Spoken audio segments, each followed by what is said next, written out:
धाकड़ खबर, बेखौफ सुबह बेबाक अंदाज। धाकड़ खबर के न्यूज रूम से मैं आपके साथ हूं अकरम रईस खान। कल एक खबर आपको बताई थी उत्तर प्रदेश के बाराबंकी से, जहां की राम स्नेही घाट तहसील परिसर में बनी हुई 100 साल पुरानी मस्जिद को रात के अंधेरे में 56 इंच का सीना रखने वाले उत्तर प्रदेश सरकार के क्रांतिकारी अधिकारियों ने ढा दिया। डीएम और एसडीएम ने एक काम किया, उसके बाद वहां के मलबे को सड़क किनारे डाल दिया गया। इस बात का भी एहतराम नहीं किया गया, लिहाज नहीं किया गया कि उस मलबे के अंदर मुसलमानों की मजहबी किताबें शामिल हैं। लोग तो यहां तक आरोप लगा रहे हैं कि कुरान भी उसमें शामिल है। तस्वीरें जिस तरीके के सामने आ रही हैं, तो जैसा कि कल खबर हमने आपके सामने 3 से 4 हिस्से में रखी थी। पहले हिस्से में आपको बताया था कि मीडिया कैसे देख और दिखा रहा है पूरे मामले को लेकर।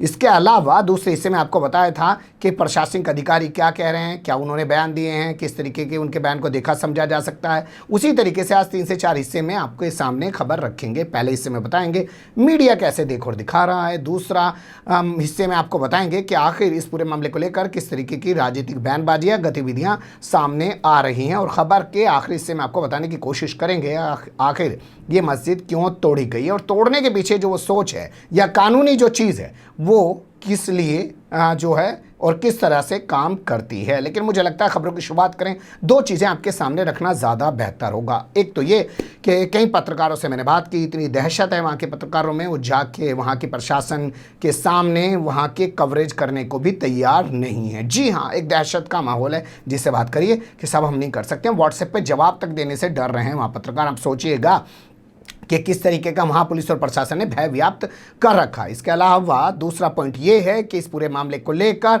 जफर याब जिलानी, आप जानते हैं बड़े नामचीन एडवोकेट हैं, उनका हमने इंटरव्यू रिकॉर्ड किया है, जो आप सुबह को 10 बजे के करीब धाकड़ खबर पे देख सकते हैं। क्योंकि आप लोग जानते हैं जुमेरात का दिन है, हम लोग छुट्टी रखते हैं फ्राइडे के दिन की, लेकिन आज ही हमने उसको रिकॉर्ड कर लिया। कल सुबह आप देखिएगा, हमने उनसे कानूनी पहलू जानने की कोशिश की है कि क्या क्या कानूनी पहलू इस पूरे मामले पर हो सकते हैं, तो उस इंटरव्यू का इंतजार कीजिएगा। पर अभी शुरुआत करते हैं पहले पहलू के साथ।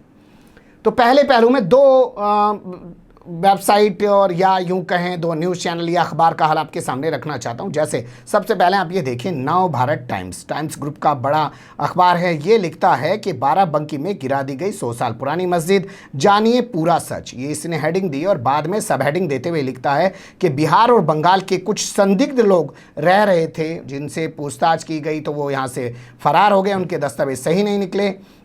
और ये मस्जिद जो है एसडीएम जो प्रियांशु पटेल है उनके घर के ठीक सामने थी, तो उन्होंने संदिग्ध गतिविधियां देखने के बाद इस जगह को तुड़वा दिया, इस मस्जिद को तुड़वा दिया। यानी अब जो है नई चीज़ निकाल के लाई जा रही है कि बिहार और बंगाल के कुछ संदिग्ध। अब ये देखिए, ये TV9 भारतवर्ष है, आप जानते ही हैं। अजीत अंजुम पूरी ज़िंदगी में तो कुछ कर नहीं पाए, न्यूज़ 24 में रहते हुए कभी कुछ नहीं कर पाए, लेकिन जैसे इस चैनल में आए तो उनका बुढ़ापा चमक गया और उसके बाद उन्होंने अपना खुद का एक यूट्यूब पोर्टल भी बना लिया है और उस पर आजकल वो चमक रहे हैं, लेकिन कुछ दिनों से गायब हैं। शायद कोरोना चल रहा है, इस वजह से कोई दिक्कत उनको रही होगी। उसी TV9 की बात कर रहा हूँ जिसके उद्घाटन समारोह में प्रधानमंत्री पहुंचे थे और एक ऑडियो क्लिप वीडियो क्लिप के साथ वायरल हो गई थी, जिसमें प्रधानमंत्री नरेंद्र मोदी कह रहे थे मालिक से कि अरे भैया तुमने तो ये सारे हमारे धुर विरोधी यहाँ पे इकट्ठे कर लिए। क्या वो वीडियो वायरल हुई थी या करवाई गई थी चाहे इस चैनल को इस्टेब्लिश कराया जा सके? आज ये चैनल भी जो है 2 नंबर और 3 नंबर की TRP हासिल करने की दौड़ में लगा हुआ है। खैर इतनी लंबी कहानी बताने की ज़रूरत नहीं है, मुद्दा यह है कि TV9 की एक खबर देखिए। इस खबर के मुताबिक ये कहा जा रहा है कि अगले साल चुनाव है। अब देखना दिलचस्प ये होगा कि बाराबंकी में जो पर्यटन का दौर शुरू होगा, राजनीतिक पर्यटन का, वो किस कदर और कहाँ तक जाएगा। यानी आप समझ सकते हैं मीडिया किस मुद्दों को उठा रहा है। एक बिहार बंगाल की बात कर रहा है, दूसरा जो है सिर्फ राजनीति की बात कर रहा है। इस मुद्दे को छोड़ दे रहा है कि आखिर इस मस्जिद को तोड़ने की इस कोरोना पैंडेमिक के दौर में ज़रूरत क्या थी, लेकिन उसको कौन उठाए। अगले पहलू की तरफ चलते हैं। यहां बात कर लेते हैं समाजवादी पार्टी को लेकर। समाजवादी पार्टी आप जानते हैं उत्तर प्रदेश के अंदर मुख्य विपक्षी पार्टी है। उसके जो नेता यानी कि सुप्रीमो अखिलेश यादव पूर्व सीएम हैं उत्तर प्रदेश के, उन्होंने एक प्रतिनिधि मंडल को जो है बाराबंकी भेज दिया, जो यहां जाकर डीएम आदर्श सिंह से मिला। नाम में ज़रूर आदर्श है, लेकिन उन्होंने ना कोई कानून का आदर्श कायम किया है, ना मजहबी एतबार से किसी तरीके का कोई जो है आदर्श कायम किया है। तो उनसे जाकर सपा के प्रतिनिधिमंडल, जिसमें शामिल थे कैबिनेट मंत्री अरविंद सिंह गोप, इसके अलावा कैबिनेट मंत्री, ये सब पूर्व कैबिनेट मंत्री हैं, मत सोचिएगा मैं कैबिनेट मंत्री कह रहा हूँ, तो आज के कैबिनेट मंत्री, ये पूर्व कैबिनेट मंत्री, इनके साथ फरीद महफूज किदवई, इसी तरीके से पूर्व कैबिनेट मंत्री राकेश वर्मा, और इसी तरीके से जो है विधायक सुरेश यादव, और इसके अलावा पूर्व सांसद जो हैं राम सागर, और एक और विधायक हैं समाजवादी पार्टी के MLC हैं राजेश यादव राजू, और इसके अलावा विधायक गौरव रावत हैं। ये एक प्रतिनिधिमंडल वहाँ पहुँचा, डीएम से मुलाकात की, डीएम को राज्यपाल के नाम का एक ज्ञापन दिया, और ज्ञापन में मांग की गई कि इस पूरे मामले की किसी जो है जज से जांच कराई जाए, जांच कराने के बाद दोषियों के खिलाफ कार्रवाई की जाए, क्योंकि ये सब साजिश के तहत किया गया है। बाद में मीडिया के सामने आके उन्होंने बयान दिया कि देखिए चुनाव करीब आ गया है, भाजपा के पास कुछ देखने दिखाने को नहीं है। कोरोना के दौर में जो उसने आडंबर रचा था, जो भी किया था, वो सब बेनकाब हो चुका है। इसलिए वो प्रदेश का सांप्रदायिक सौहार्द खराब करने की और प्रदेश में सांप्रदायिक तनाव पैदा करने की कोशिश कर रही है। इसलिए हम लोगों से अपील करते हैं, जनता से अपील करते हैं कि वो सतर्क रहे। कैसे वो पूरे मामले को बता रहे हैं, उनकी ज़बानी सुन लीजिए। राम सनेही घाट में 100 साल पुरानी मस्जिद शहीद कर दी गई। समाजवादी पार्टी कार्यकर्ता, आम जनमानस में इसके प्रति बड़ा गुस्सा है। समाजवादी पार्टी के राष्ट्रीय अध्यक्ष, हम सब के नेता अजय अखिलेश यादव जी ने एक कमेटी का गठन किया है। वो कमेटी पूरे सदस्य आपके सामने खड़े हैं। जिला अधिकारी से मांग रखे हैं, हम इसकी निष्पक्ष जांच चाहते हैं। जो भी दोषी व्यक्ति है उसके ऊपर कड़ी से कड़ी कार्रवाई की जाए। ये कोविड काल चल रहा है, पूरा प्रदेश, पूरा देश इस महामारी से लड़ रहा है। आखिर कौन सी ऐसी स्थिति उत्पन्न हो गई जो रातों रात 100 साल पुरानी मस्जिद को इन्होंने शहीद करने का काम किया है। समाजवादी पार्टी इसका विरोध करती है, इसकी निंदा करती है। मेरी मांग है कि हाई कोर्ट के ऑनरेबल सिटिंग जज से इसकी जांच कराई जाए और दूध का दूध, पानी होने चाहिए। जो भी दोषी व्यक्ति हैं उनको कड़ी से कड़ी सजा मिलेगी। समाजवादी पार्टी इस लड़ाई को अंतिम दम तक लड़ेगी।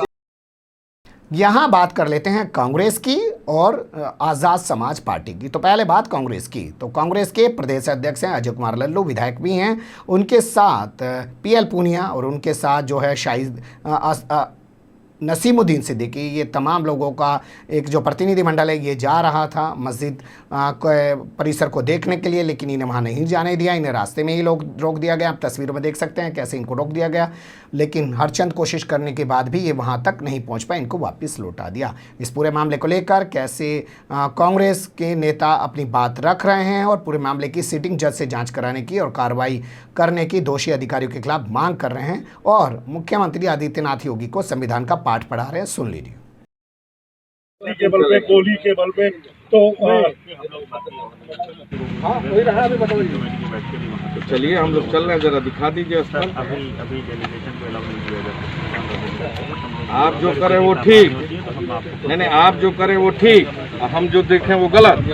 हम करना नहीं, देखना चाहते हैं। हम देखें वो गलत, आप जो करें वो ठीक है। आपको विशेष अधिकार अगर हो गया हो तो भाई कोई बातें नहीं है कि हम जिसको चाहे उसको तोड़ दें, जिसको चाहे उसके भावनाओं को ठेस पहुंचा दें, जिसको चाहे उसको मार दें, जिसको चाहे जेल भेज दें।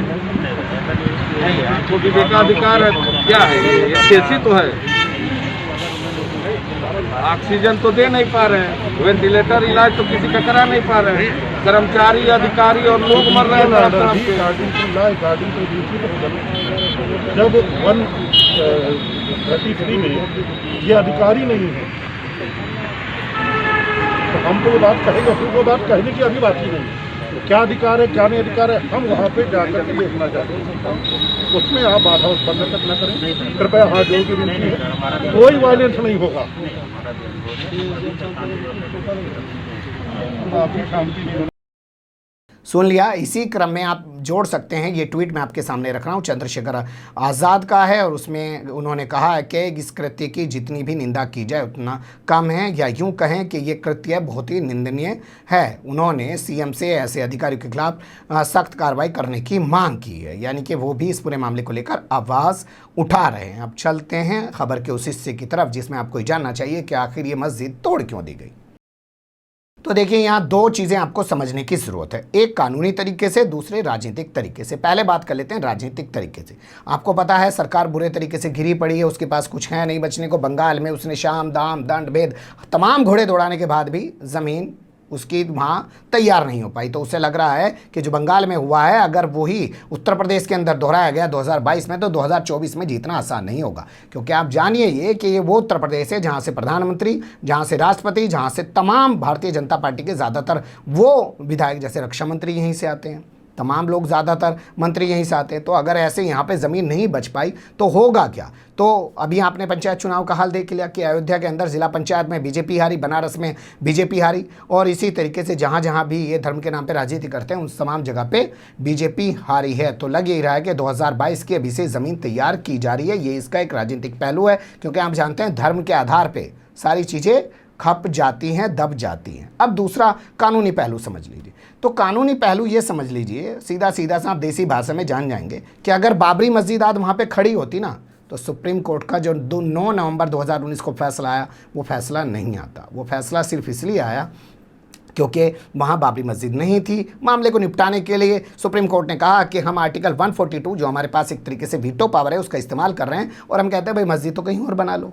ये मंदिर वाले यहाँ जिद कर रहे हैं और इतने दिनों से इन्होंने यहाँ मंदिर बना ही रखा है, पूजा पाठ कर ही रहे हैं, अब इनको यहाँ से हटाना ठीक नहीं होगा, राड़ खत्म कर देते हैं। ये बहुत ही सोचे समझे तरीके से 6 दिसंबर 1992 को किया गया था, क्योंकि इन लोगों को पता था हमारे पास कुछ है नहीं, अगर यहाँ मस्जिद खड़ी रहेगी तो अदालत इसी मस्जिद के हक में फैसला देगा। इसे आप अपने घर पे भी लागू कर सकते हैं। अगर आपका कोई घरेलू विवाद चल रहा है, अगर उसका निर्माण कार्य वहाँ पे ढा दिया जाए, आपका कब्जा वहाँ पे ना रहे, तो आपके हक में फैसला आना मुश्किल होता है। बस इसी सोच के साथ, क्योंकि इन्हें पता है कि मामला कल को लटकेगा, अब यहाँ कुछ रहा नहीं है तो यहाँ कोई दावा भी नहीं रहेगा किसी का उतना, और अदालत भी कहेगी कि भाई अब यहाँ दोबारा से निर्माण करा है, तो पता चला कि अब प्रशासन इसमें क्या काम करेगा। जो हिंदूवादी ताकतें उनको ला के खड़ा कर देगा, वो हंगामा करेंगे कि अब यहाँ नहीं बनना चाहिए, या तहसील परिसर में जो लोग रह रहे हैं वो कहेंगे यहाँ पर नहीं बनना चाहिए। तो नई चीज़ पैदा कर दी ना, इसलिए ढा दिया जाता है। ये इसका कानूनी पहलू है, लेकिन फिर भी बहुत सारे कानूनी पहलू हैं, मैं ज़्यादा आपको बता नहीं रहा हूँ। आप एडवोकेट ज़फरयाब जलानी की ज़बानी सुन सकते हैं। सुबह 10 बजे धाकड़ खबर पे इंतजार कीजिएगा। फिलहाल रुकते हैं यहीं। कमेंट्स के रूप में आप लोग अपनी राय दे सकते हैं, खबर को लाइक कर सकते हैं, चैनल को सब्सक्राइब कर सकते हैं, और ज़्यादा से ज़्यादा हमारी खबरों को शेयर कर सकते हैं। फिर ऐसे ही किसी सुलगते हुए या उलझते मुद्दे लेकर मैं आपके सामने हूँगा हाजिर। फिलहाल अभी मुझे दें इजाज़त।